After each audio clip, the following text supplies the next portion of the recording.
నమస్తే, నేను Yogita. Welcome to సత్యాగ్రహి. Telangana Congress కు కొత్త టెన్షన్ పట్టుకుంది. రాష్ట్రంలో నెంబర్ 2 నేనే అని చెప్పుకుంటున్న మంత్రి మిగతా నేతలను టెన్షన్ పెడుతున్నట్టు తెలుస్తోంది. ఇది జస్ట్ రాష్ట్రం వరకే పరిమితం కాలేదు. ఢిల్లీ వరకు ఆయన సెగ తగిలిందని ప్రచారం జరుగుతోంది. ఆయనతో ఆర్థిక సంబంధాలు పెట్టుకోవడం ఎంత టార్చరో, అదెంత తప్పో ఆయా నేతలకు బాగా తెలిసొచ్చిందంట. అసలు ఆయన ఎవరు? మిగతా నేతలు ఎందుకు ఇబ్బంది పడుతున్నారో ఒకసారి చూద్దాం. ఆయన కాంగ్రెస్ పార్టీలో కీలక నేత. ప్రభుత్వంలో కూడా అంతా తానై నడిపిస్తున్నట్లు కాంగ్రెస్ పార్టీ నేతలే చెబుతుంటారు. అలాంటి ముఖ్య నాయకుడు పార్టీ నేతలను టెన్షన్ పెడుతున్నారంట. అవసరానికి ఆయన సర్దుబాటు చేసిన విటమిన్ ఎం దానికి కారణం. ఆయన బీఆర్ఎస్ నుంచి కాంగ్రెస్ లోకి వచ్చినట్టు, సమీప భవిష్యత్తులో కాంగ్రెస్ నుంచి మరో పార్టీలోకి మారితే పరిస్థితి ఎలా ఉంటుందని అంతర్మథనం మొదలైనట్టు చెప్తున్నారు. ఢిల్లీకి పంపిన మూటలు, మహారాష్ట్ర, బీహార్, కేరళ అసెంబ్లీ ఎన్నికలకు చేసిన సర్దుబాట్ల గురించి ఒక్కొక్కటిగా గుట్టు విప్పుకుంటూ పోతే బడే భాయికి అడ్డంగా దొరికిపోతామని కాంగ్రెస్ నాయకులు ఆందోళనతో ఉన్నట్టు సమాచారం. ఢిల్లీకి పంపుతున్న మూటల్లో 90% వాటా తనదే అని కుండబద్దలు కొడుతున్నారంట ఆ రెండో ముఖ్య నేత. తాను 90% పంపితే మరో 10% మాత్రమే ముఖ్య నాయకుడు సర్దుతున్నారని, ఆయన ఏకంగా ఏఐసిసి ప్రధాన బాధ్యతలు చూసే నేతకే చెప్పినట్టు ఢిల్లీ కాంగ్రెస్ వర్గాల్లో ప్రచారం జరుగుతోంది. గతేడాది అక్టోబర్లో ఆయన ఢిల్లీకి వెళ్లి ఏఐసిసిలోని 3 కీలక నేతలను కలిసినట్టు విశ్వసనీయ సమాచారం.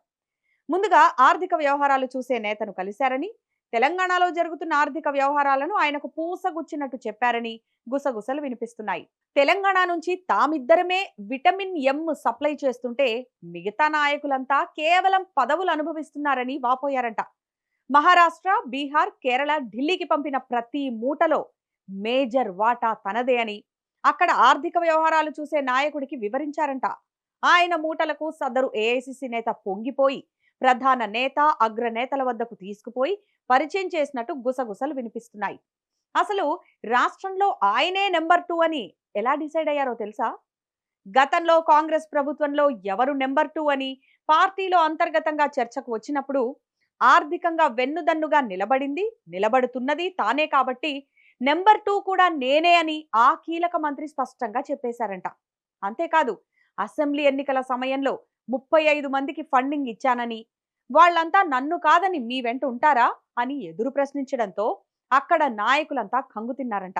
తాను మూటలు సర్దుబాటు చేశాను కాబట్టే దక్షిణ తెలంగాణ జిల్లాల్లో కాంగ్రెస్ కు మెజారిటీ స్థానాలు వచ్చాయని, ఖమ్మం, నల్గొండ ఉమ్మడి జిల్లాల్లో క్లీన్ స్వీప్ చేయగలిగామని చెప్పినట్టు తెలిసింది. అయితే ఇప్పుడు ఇదంతా ఎందుకు భయపడే పరిస్థితికి తీసుకొచ్చిందంటే, రాష్ట్రంలో ప్రతిపక్షాలు తనపై రోజుకో ఆరోపణ చేస్తుంటే మిగతా నాయకులెవరూ సపోర్ట్ చేయట్లేదని, ప్రెస్ మీట్లు పెట్టి ఖండించట్లేదని, ఇది ఇలాగే కంటిన్యూ అయితే తాను పార్టీ మారి తన దగ్గర ఆర్థిక సాయం పొందిన వారందరి చిట్టా బయట పెడతానని బెదిరిస్తున్నారంట. ఇదెక్కడి గోలరా దేవుడా అనుకుంటూ బయటకు చెప్పుకోలేక, ఆయనపై వస్తున్న ఆరోపణలను ఖండించలేక సతమతమవుతున్నారంట. ఎన్నికల కోసమో అవసరం కోసమో ఆయన దగ్గర పైకం సర్దుబాటు చేసుకొని ఇప్పుడు ఇరుక్కుపోయామని వాపోతున్నారంట కాంగ్రెస్ పార్టీ నేతలు.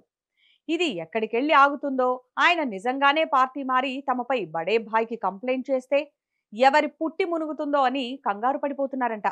దీని నుంచి ఎలా బయటపడాలరా దేవుడా అని హడలెత్తిపోతున్నారంటే ఆ నెంబర్ 2 మంత్రి ఏ స్థాయిలో ఒత్తిడి చేస్తున్నారో అర్థం చేసుకోవచ్చు. పాపం ఆ నాయకులు.